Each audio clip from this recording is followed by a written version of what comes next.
میں نے کہا تھک چکا ہوں۔ تو نے کہا خدا کی رحمت سے نا امید نہ ہو۔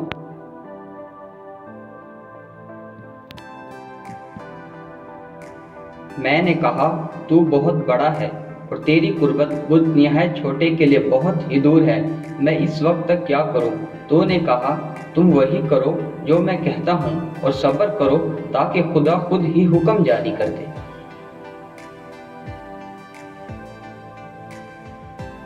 میں نے کہا تو بہت ہی پرسکون ہے، تو خدا ہے، تیرا صبر و تحمل بھی خدائی ہے، جبکہ میں تیرا بندہ ہوں اور میرے صبر کا ظرف بہت ہی چھوٹا ہے، تو ایک اشارہ کر دے کام تمام ہے۔ تو نے کہا شاید تم کسی چیز کو پسند کرو اور تمہاری مصلحت اس میں نہ ہو۔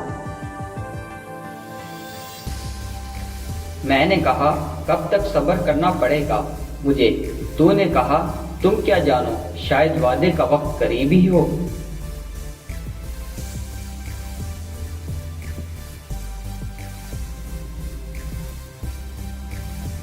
میں نے کہا کوئی بھی میرے دل کی بات نہیں جانتا۔ تو نے کہا خدا انسان اور اس کے قلب کے بیچ حائل ہے۔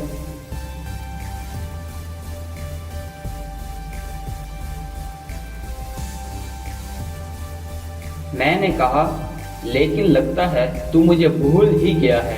تو نے کہا مجھے یاد کرتے رہو، میں بھی تمہیں یاد رکھوں گا۔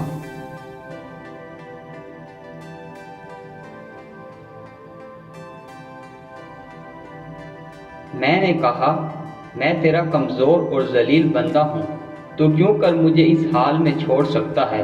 تو نے کہا خدا انسانوں پہ بہت ہی مہربان اور رحم کرنے والا ہے۔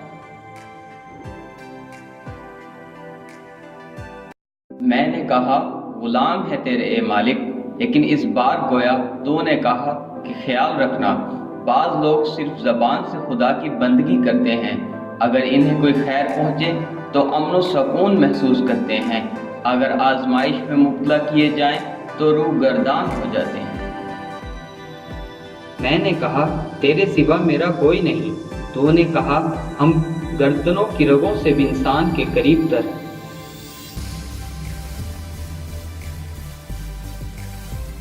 میں نے کہا گھٹن کا شکار ہوں۔ تو نے کہا لوگ کن چیزوں پر دل خوش رکھتے ہیں، ان سے کہہ دو کہ خدا کے فضل و رحمت پر خوش رہا کریں۔